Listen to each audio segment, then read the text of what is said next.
Ray-Pec community, welcome to another edition of Ray-Pec Connect. This is the podcast where we go deeper on issues. We can have conversations and explore some items around the school district that are very near and dear to our hearts. Our theme this year is making the school district a school district of choice. And we are here at the LEAD Center today to talk to several people about how we are doing that. We have Stefani Russ, Carma Richey, and Abe Lewis. Welcome, everybody. Hi, thank you. Hello. Thanks for having us. Tell me about the LEAD Center. This is a new concept. I know that when we put this thing together a couple of years ago, we didn't know where it was headed and what it would do, but what we wanted to make sure we had a dream for kids that would offer a plethora of choices across the landscape that they didn't currently have. And so in this building environment, we have Teacher Academy, we have Enterprise and Design, and we have a strong connection with Career and Technical. So who wants to go first and tell me about their little arm of the world here at the LEAD Center? Ladies first. Sure. So yes, I have the honor to work with our Enterprise and Design students, which is a program that students are put into teams and assigned a community business partner as a client to work through real-world problems to develop solutions for them.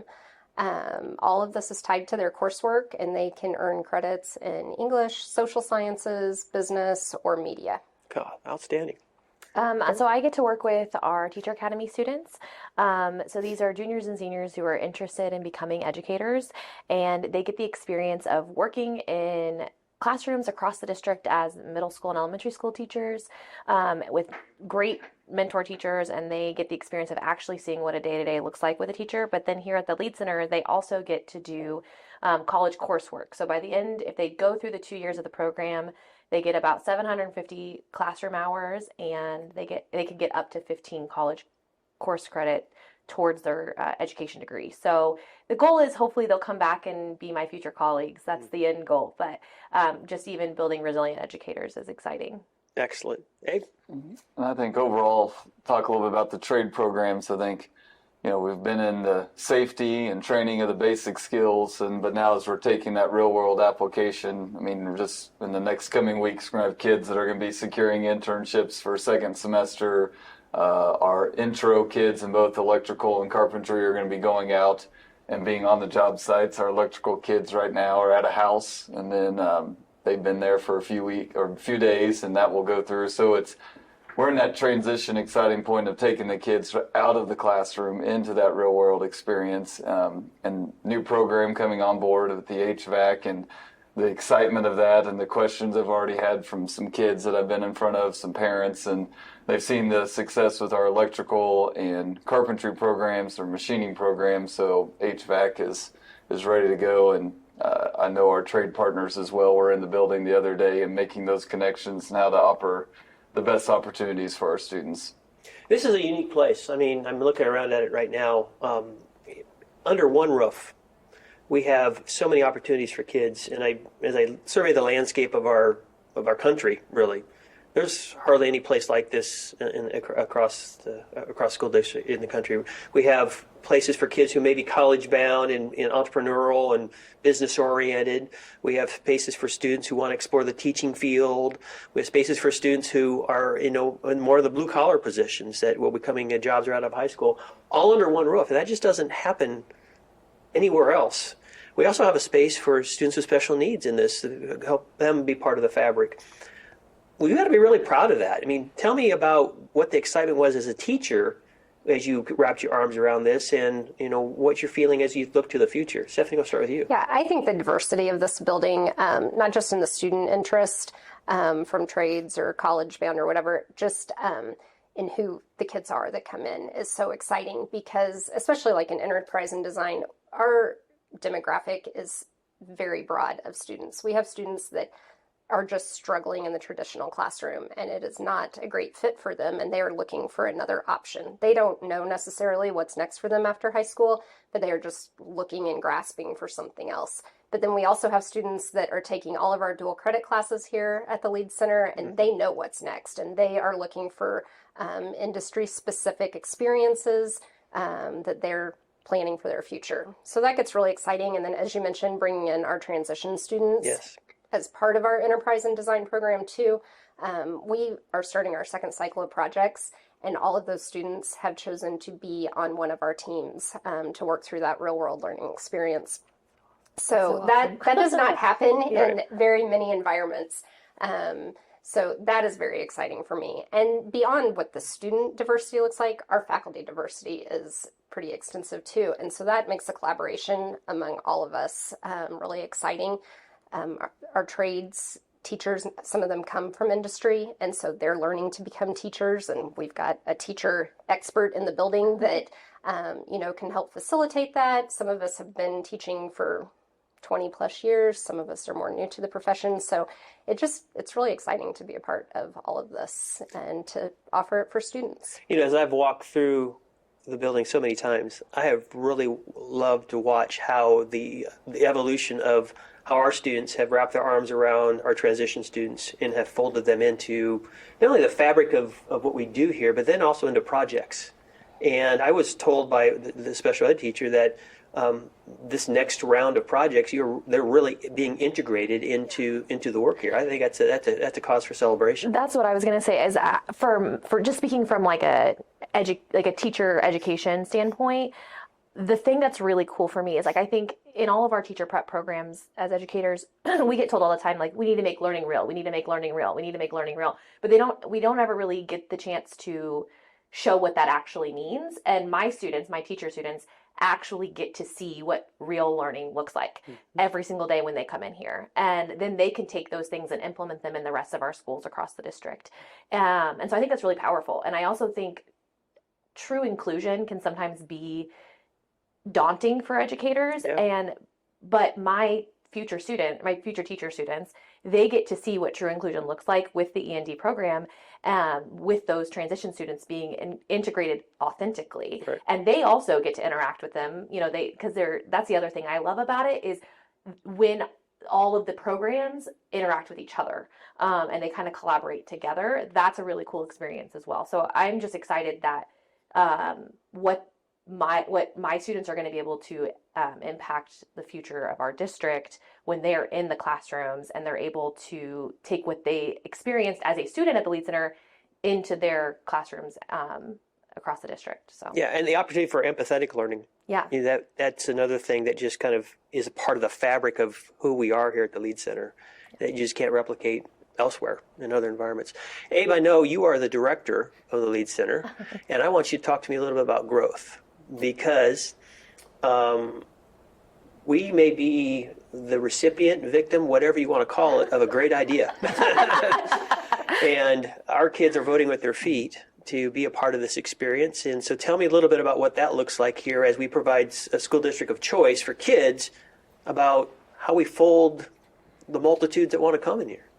Growth is an interesting word in this building. So I'll start more kind of maybe on student growth. So I think the power that our programs here have is that our kids are very engaged in them. A traditional maybe classroom setting, they may be just playing the general education requirement, meeting those expectations. But here what they're doing is real conversations with kids, conversation with parents about, we believe in them, they're going to get there, this is what they need for their future. We are allowed the grace to allow them to make mistakes and grow here, and they're not held punitive in different ways on how we're trying to do things. Having conversation with a parent, he goes, so you're telling me you're kind of putting my son or daughter on an improvement plan? Yep. And it's not to get him out of the building, it's to truly treat it like a real world opportunity. We need to see some growth out of you, some improvement. So for me, it's a great conversation to have with kids, and a lot of times they truly see that they can grow, and we're going to allow them to grow, and they're not going to be penalized for making a mistake or building a wall incorrectly or blowing a breaker or something like that goes on in our world. As far as growth of the building, I mean, we're talking 72 kids to 207 kids in 1 year. Next year, we're going to be busting at the seams, I predict, as well. We just started that process. I think the challenge for us as a staff is really trying to go back to staying ahead of what a kid's needs may be at that specific moment. E&D brings up multitude of design thinking, and a kid may have, or a group have an idea, and then they come to us, it's like, well, we got to figure it out. And some of that is a logistic, some of it may be a financial obligation, some may be that question's ever been asked before, so what can or can't we do?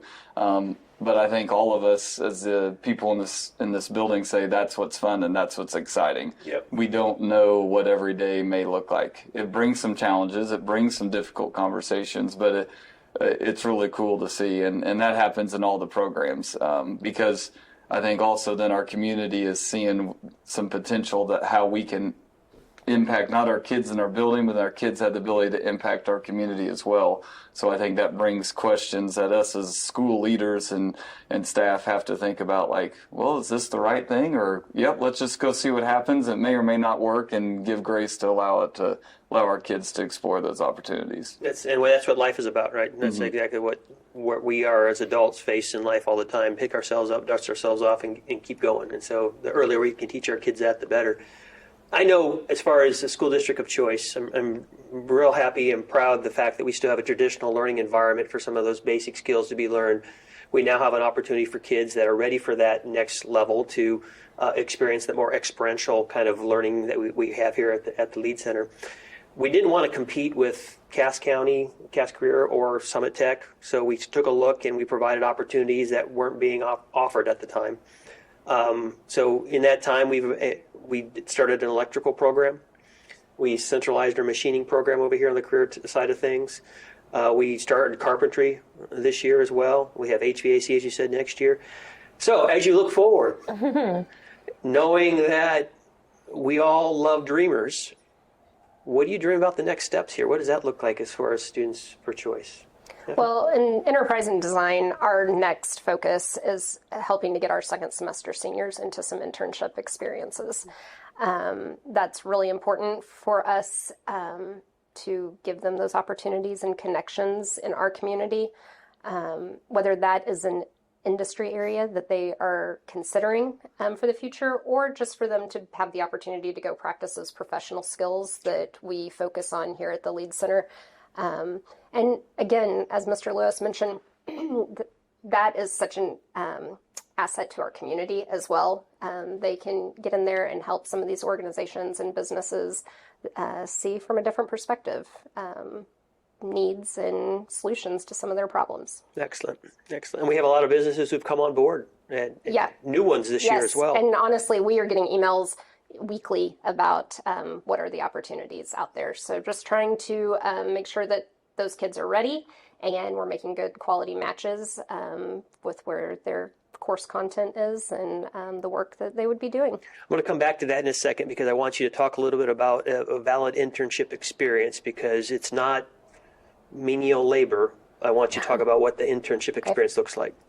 For the future for the Teacher Academy, as students start to, like I said, the whole goal is for them to come back and teach here at Ray-Pec. So trying to find ways to keep in touch with them, mentor them through college, through their education degree, keep them up to date on the initiatives that are happening here at Ray-Pec, but also find ways to incentivize them to come back.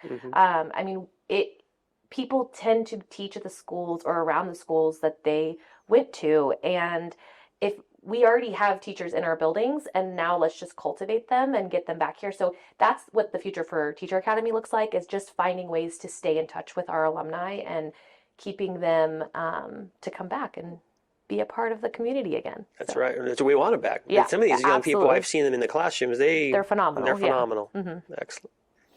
Hey, what are you dreaming about?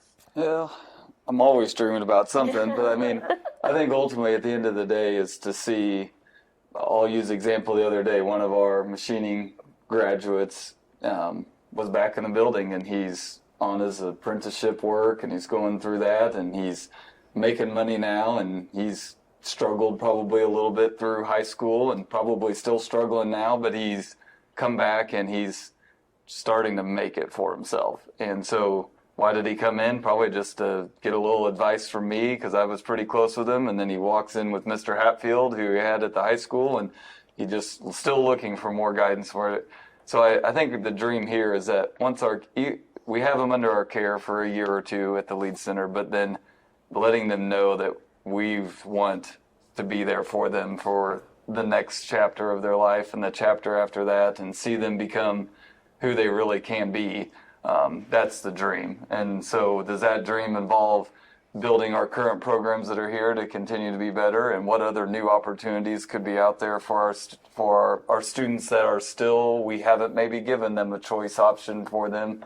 And when our kids are having immediate impact on the next class. So now we've had kids that come through that we can share success stories of kids in our building or graduates, and all right, freshmen, sophomores, juniors, maybe at the high school, here is some opportunities, here's some stories we can share with them so that they can dream about what they want for their future. And there is an example that's gone through this building for them to follow in their footsteps. Excellent.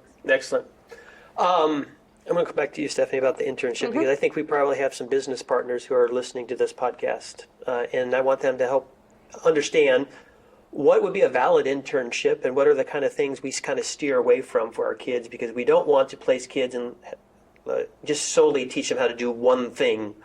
It's a multitude of things. Tell me about what is an internship? So when we're looking for an internship, specifically for our enterprise and design students, because I know the trade looks a little bit different, but we want to be sure that it is aligned to the courses that they are enrolled in. And as I mentioned earlier, that could be, their English course, social sciences, business, or media-oriented type work. And we want the experience to be that they are working alongside someone in the organization, not replacing someone in the organization. We want it to be a slightly increased level of rigor than what maybe their skill level is based for. So that they are challenged. And if we have those components in place, then we feel like that can be a solid learning opportunity for the student. We look for them to have 120 hours over the course of a semester in that experience, and getting direct feedback from their supervisor. And most of the internships that we are kind of piloting and looking at for this next semester, they'll be working more in a team concept, which we're really excited about that opportunity as well. Things that concern us or are red flags of maybe not a great learning experience is going back to those like old school style internship stereotype. We want to make sure kids aren't filing papers in a doctor's office or, making coffee for the supervisor, those type of things. It needs to be a meaningful learning experience that is tied to the work here that they are earning credit for at the LEAD Center. I love all of your responses. If you've really analyzed them, but all of your responses started with the student experience. Anytime we ask a question about what the LEAD Center is about, you have centered on the student experience and how we are providing choice for the student to kind of choose their own adventure. And I have yet to be a part of a group that's come through here, regardless of the demographic or age range, because we've kind of tailored it to senior citizens as well as to parents and everybody else in between, who have not said, I wish I would have had one of these when I was in high school. That's got to tell us we're doing the right thing, because it's more than a score for our kids. It's about opportunities. It's about building a better future and helping their dreams come true, and that's exactly what you're doing. So thank you for being here, Stephanie, Carma, Abe. Appreciate your time today. Oh, thank you. I enjoyed talking about the LEAD Center. Yeah. Ray-Pec community, this is Ray-Pec Connect, another episode where we dive into the issues that are pertinent to the Ray-Pec School District.